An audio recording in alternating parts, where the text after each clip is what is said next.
Watchers of Mars, by the confused camper. Lieutenant Sarah Reynolds had spent most of her life dreaming of space, studying the stars, and preparing for the impossible. But as her spacecraft, Cadenza, descended toward the Martian surface, the thrill of accomplishment quickly shifted to something darker. The red landscape stretched endlessly before her, a world untouched by human hands. The landscape of Mars, vast, dry, and cold, was exactly as she'd imagined it, and yet a deep, gnawing feeling lingered in her chest. Something wasn't right. Her crew of 3 had died during the long journey.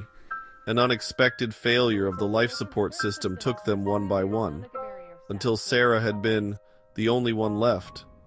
Alone but determined, it had been her dream after all. The Cadenza landed on the barren plains of Mars as planned. The ship's stabilizers kicked in with a low hum, the dust swirling in the thin atmosphere.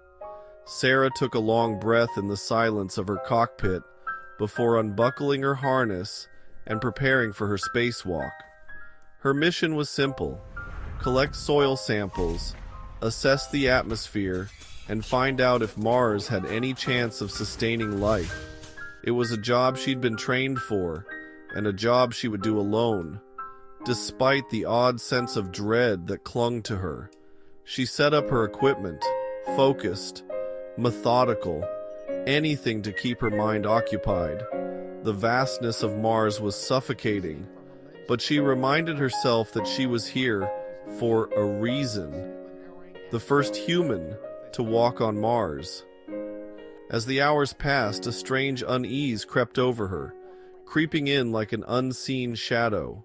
She couldn't explain it, but she felt watched. The hair on the back of her neck prickled. The wind, though faint, felt wrong, like it was trying to whisper to her. Sarah glanced over her shoulder.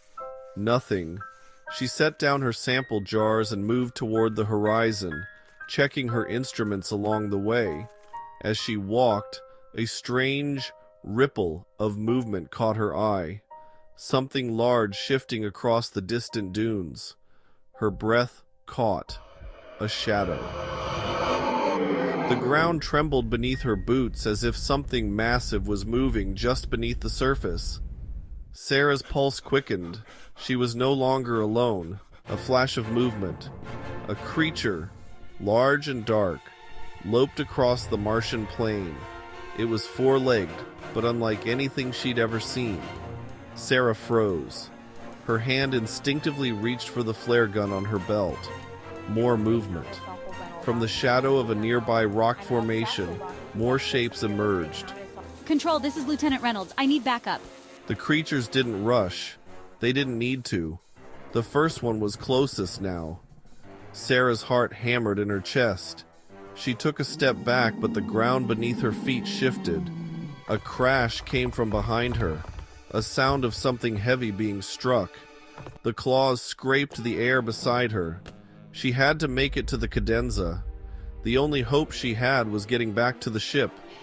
But even as she turned to flee, she saw more of them emerging from the landscape, an endless sea of dark, looming shapes. One of the creatures let out a long, shrill howl, a sound that chilled her to her very core. Then they all stopped. The others paused, standing still as statues, their eyes fixed on her. Their breathing slowed, synchronized. The air shifted, and the ground trembled beneath her again. Then, the first creature slowly turned and began to walk away, the others following suit. As Sarah reached the airlock of the Cadenza, she slammed the door shut behind her. Her breathing was ragged, her body shaking from the encounter. But as she glanced out of the window one last time, she saw them. Every single one of those creatures, standing at the edge of the horizon, their glowing eyes fixed on her as the ship lifted off. The sky turned black as the engines fired, but the creatures remained below. And Sarah Reynolds understood with a deep, horrifying certainty that she had been marked. Thanks for watching, And please hit the like and subscribe buttons to see more exciting videos.